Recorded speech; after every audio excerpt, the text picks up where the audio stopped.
অন্যের কবিতাগুলো পড়তে, যার ফলে আমার বক্তব্য দেওয়া সমাজের কোনো একটা স্তরে যদি কোনো কন্ট্রিবিউশন করতে পারে, যে অবক্ষয় এই সমাজে আমরা দেখতে পাচ্ছি, কাউকে না কাউকে তো এসে হালটা ধরতে হবে, দিক নির্দেশনাটা দিতে হবে। সেই প্রেক্ষাপটে আসলে কিছুটা লেখালেখি আরম্ভ করেছিলাম। একটা কবিতাও থেকে থাকে যা পরবর্তী প্রজন্ম স্মরণ করে, না ঠিক আছে এর মধ্যে কিছু ভালো কিছু কথা লেখা আছে যেটা মানা যায়।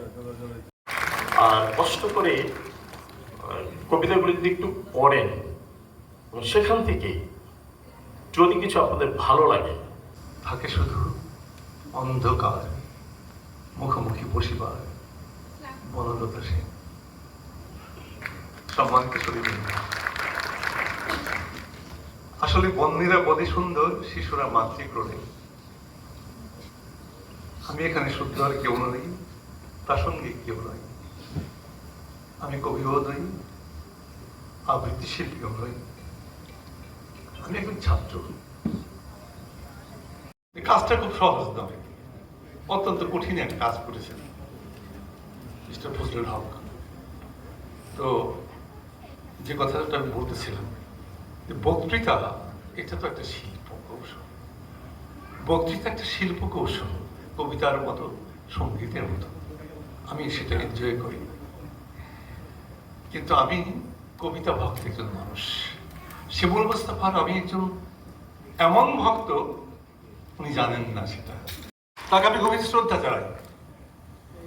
আমার ছেলেটাকে, আমার এই কবি ছেলেটাকে সে সম্মানিত করেছে। এখানে লোহার মতো শক্ত হয়ে আছে, এ হাতের স্পর্শে মাটি ফিরে পায় প্রাণ। সূর্যের তাপে গায়ের চামড়া পড়েছিল সেই কবে, শুধু তোমাদের কখনো সময় হয়নি চোখ মেলে দেখার। আমি থাকি ঢেউ বয়ে যাওয়া সবুজ ক্ষেতের বাতাসে, নিঃশেষ হয়েও প্রাচুর হয় উচ্ছিষ্ট এই পৃথিবীতে। ক্লান্ত বায়ে শেষ হতে চায় তার জীবনের পথ চলা। সময় পার হয় মৃত্যুদূতের অপেক্ষায়। যদি মাছি ভন ভন করে শরীরের চারিদিকে, মুখের খাবারেও বসাতে চায় ক্ষুদ্র ভাগ, নিজে হাতেই থাকে একান্ত যত্নে আগলে রেখো।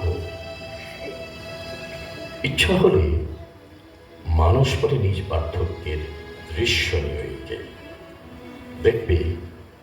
ধৈর্য ও মানসিক দৃঢ়তার অনন্য ফসল এই কাব্যগ্রন্থ। তার এই সৃজনশীলতা আমাদের অনুপ্রাণিত করে, শেখায় প্রতিকূলতার মাঝেও সৃষ্টির আলো জ্বালানো।